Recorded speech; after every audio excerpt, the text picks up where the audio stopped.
A verdade nos transforma.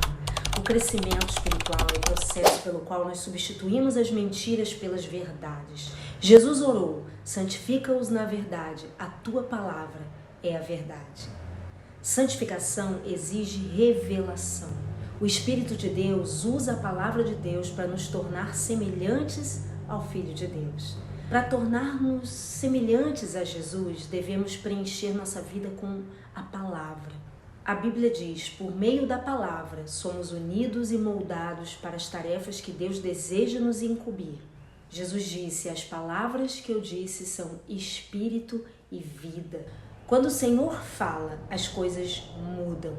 Tudo ao seu redor, toda a criação existe porque Deus disse: haja luz, haja cada coisa. Foi pelas palavras dele que tudo veio a existir. Sem elas, nem estaríamos aqui. A Bíblia é muito mais que um manual de doutrinas. A palavra de Deus gera vida, produz a fé, promove mudanças, afugenta o diabo, realiza milagres, cura feridas, edifica o caráter, transforma as circunstâncias, transmite alegria, supera a adversidade, derrota a tentação, inspira esperança, libera poder, esclarece a mente, cria coisas e nos garante o futuro eterno. Não podemos viver sem a palavra de Deus, cujo valor nunca deve ser subestimado. Você deve considerá-la essencial à sua vida, tanto quanto o alimento. Devemos nos alimentar dela para cumprir o propósito de Deus em nossa vida. A Bíblia é chamada de mel, pão, alimento sólido e leite. Pedro aconselha: desejem de coração o leite espiritual puro, para que por meio dele cresçam para a salvação. Existem mais Bíblias impressas hoje em dia do que jamais houve no passado, mas de nada vale uma Bíblia na estante.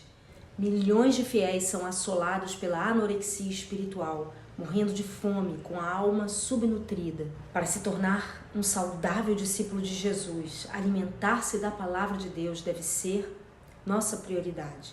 Jesus chama isso de permanecer.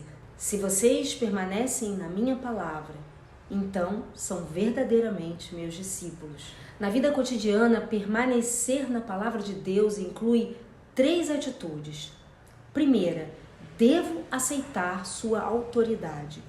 A Bíblia deve se tornar o critério definitivo para a minha vida, a bússola na qual confio para saber a direção, o conselho a que dou ouvidos para tomar decisões sábias, o parâmetro que utilizo para avaliar todas as coisas.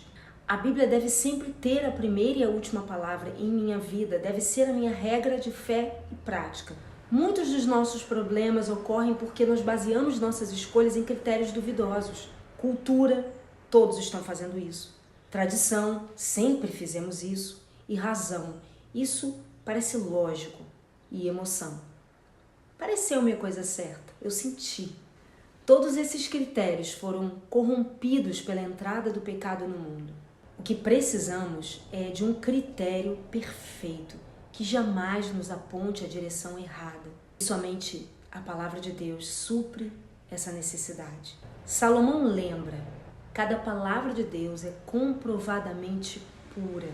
E Paulo explica que tudo nas Escrituras é palavra de Deus. Tudo nela é útil para ensinar e ajudar as pessoas, para corrigi-las e mostrar-lhes como viver. Nos primeiros anos do seu ministério, Billy Graham atravessou um período em que lutava com as suas dúvidas sobre a veracidade e a autoridade da Bíblia. Numa noite enluarada, ele caiu de joelhos e disse a Deus que, apesar das passagens confusas que ele não compreendia muito bem, daquele momento em diante, depositaria confiança total na Bíblia como a única autoridade para sua vida e seu ministério. Daquele dia em diante, a vida de Billy Graham foi abençoada com extraordinário poder e eficácia. A decisão mais importante que você pode tomar hoje é estabelecer o que exercerá a autoridade máxima sobre a sua vida. Decida que, independentemente de cultura, tradição, razão e emoção, você escolhe a Bíblia como a autoridade definitiva para a sua vida. Estabeleça que antes de tomar qualquer decisão, você vai perguntar: o que a Bíblia diz a esse respeito? Determine que quando Deus lhe mandar fazer alguma coisa, você confiará em sua palavra e seguirá em frente, quer a ordem faça sentido de primeira para você, quer não, independentemente de sua vontade. Adote a declaração de Paulo como sua afirmação pessoal de fé. Creio em tudo que concorda com a lei e no que está escrito nos profetas. Segundo, devo assimilar sua verdade. Não basta acreditar na Bíblia. Nós devemos impregnar a nossa mente em seus ensinamentos, de forma que o Espírito Santo possa nos transformar com a verdade. Existem 5 maneiras de fazer isso: receber, ler, pesquisar, memorizar e refletir sobre ela. Primeira, você deve receber a palavra de Deus quando a ouve e a aceita sem reservas. A parábola do semeador ilustra como nossa receptividade determina se a palavra de Deus irá ou não criar raízes em nossa vida e dar frutos. Jesus identifica 3 atitudes de rejeição: mente fechada, que é quando a semente cai à beira do caminho; mente superficial, um solo pedregoso; e mente distraída, que cai entre os espinhos. Em seguida adverte: considerem atentamente como vocês estão ouvindo. Toda vez que sentir que não está aprendendo nada com o sermão ou com o seu professor da Bíblia, você deve examinar qual é a sua atitude, especialmente em relação ao orgulho. Deus pode falar até mesmo por meio do professor mais enfadonho, se você for humilde e receptivo. Tiago aconselha, num espírito humilde, gentil e modesto, receba de bom grado a palavra que, implantada e arraigada no coração, tem o poder de salvar a sua alma. Segunda, por mais de 2000 anos na história da igreja, somente o líder da comunidade eclesiástica podia ler a Bíblia pessoalmente, mas agora milhões de pessoas têm acesso a ela. E apesar disso, muitos fiéis são mais dedicados à leitura do jornal diário do que à leitura da Bíblia. Mais dedicados a consultar o que foi postado hoje do que o que a Bíblia já está falando. Não é de admirar que não cresçamos. Não se pode assistir a televisão durante 3 horas, filmes, séries, ficar na internet e esperar crescimento lendo a Bíblia apenas 3 minutos. Muitos dos que afirmam crer na Bíblia de capa a capa jamais a leram de uma capa a outra. Mas se separar 15 minutos do seu dia para ler a Bíblia, em 1 ano, terá lido toda ela. Se você eliminar algum programa de televisão, alguma distração de 30 minutos todos os dias e substituí-lo pela leitura bíblica, completará 2 leituras das Escrituras no período de 1 ano. A leitura diária da Bíblia o manterá ao alcance da voz de Deus. Por isso Deus orientou os reis de Israel a sempre manter por perto uma cópia da lei, mas não se limite a mantê-la por perto. Leia regularmente. Uma ferramenta simples e de grande auxílio é um plano de leitura diária da Bíblia. Evitará que você fique saltando de uma parte para outra arbitrariamente, negligenciando outras partes. Terceira, pesquisar ou estudar a Bíblia é outra forma prática de permanecer na palavra de Deus. A diferença entre ler e estudar a Bíblia implica 2 atividades adicionais: fazer perguntas sobre o texto e anotar suas impressões. Você não terá estudado realmente a Bíblia se você não anotar os seus pensamentos no papel ou no computador. O segredo de um bom estudo bíblico consiste simplesmente em aprender a fazer as perguntas certas. Quarta, memorizar a palavra de Deus. A nossa capacidade de memorizar é uma dádiva concedida por Deus. Você pode achar que tem memória fraca, mas a verdade é que você memorizou milhões de ideias, verdades, fatos e imagens. O comum é que você se lembre do que é importante para você. Se a palavra de Deus é importante, você usará tempo para memorizá-la. Estamos num mundo, num tempo que estamos negligenciando nossa memória, não estamos usando a nossa memória, estamos com muitas facilidades tecnológicas, quase não decoramos mais telefone de ninguém. Existem enormes benefícios na memorização de versículos bíblicos. Eles nos ajudam a resistir à tentação, tomar decisões sábias, reduzir o estresse, ganhar confiança, dar bons conselhos e compartilhar sua fé com outros. E a memória é como um músculo. Quanto mais a exercita, mais forte ela se torna. E memorizar as escrituras ficará cada vez mais fácil, tornando isso um hábito. Os 3 elementos essenciais para a memorização das escrituras são repassar, repassar e repassar. Lembrem-se do que Cristo ensinou e que suas palavras enriqueçam a vida de vocês e os tornem sábios. 5ª, refletir sobre a palavra de Deus, o que a Bíblia chama meditação. Para muitos, a ideia de meditar evoca a imagem de alguém provocando um estado de consciência neutra, deixando lá a mente fluir. Isso é exatamente o oposto da meditação bíblica. Meditação é o pensamento concentrado. É necessário um esforço verdadeiro. Você escolhe um versículo e pondera longamente a respeito dele.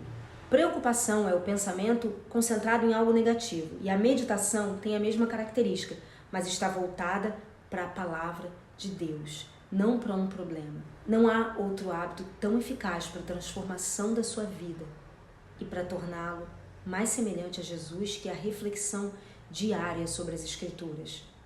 À medida que utilizamos nosso tempo para contemplar a verdade de Deus, espelhamos-nos realmente no exemplo de Cristo. Se você pesquisar todas as vezes que Deus fala em meditação na Bíblia, ficará maravilhado com os benefícios que Ele prometeu aos que dedicam algum tempo para refletir na palavra durante o dia. Um dos motivos pelos quais Deus chamou Davi, homem segundo o meu coração, é que Davi tinha prazer em meditar na palavra de Deus, em estar na presença de Deus. Davi disse: como eu amo os teus ensinamentos, medito neles o dia inteiro. Refletir seriamente na verdade de Deus é a chave para obter resposta às orações e o segredo para uma vida bem-sucedida. 3. Devo pôr em prática os princípios das Escrituras. Nós podemos receber, ler, pesquisar, memorizar, refletir a palavra de Deus, mas tudo isso será inútil se falharmos em pô-la em prática. Devemos nos tornar praticantes da palavra. Esse é o passo mais difícil, porque Satanás luta contra ele com muita intensidade.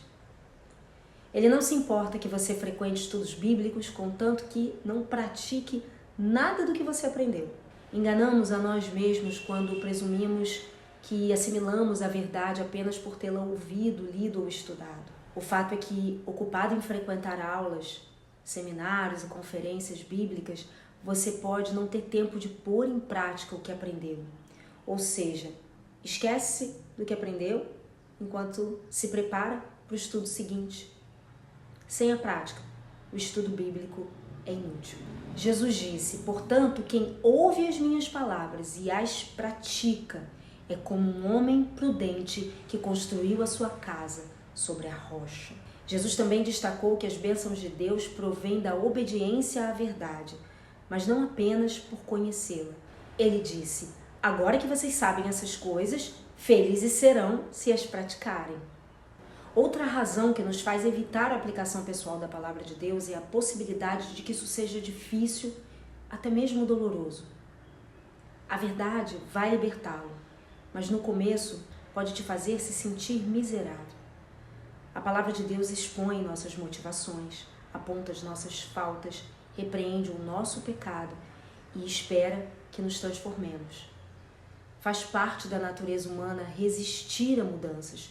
Por isso, a prática da palavra de Deus é uma tarefa difícil. A melhor maneira de se tornar um praticante da palavra é colocando no papel uma atitude resultante da leitura, do estudo ou da reflexão sobre a palavra de Deus. Desenvolva o hábito de anotar de forma precisa o que você pretende fazer.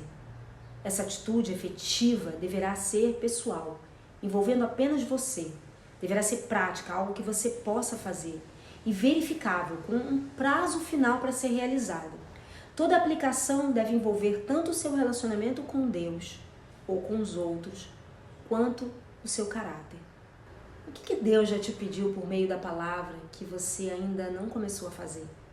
Então escreva algumas medidas práticas que vão te ajudar a executar aquilo que você já identificou.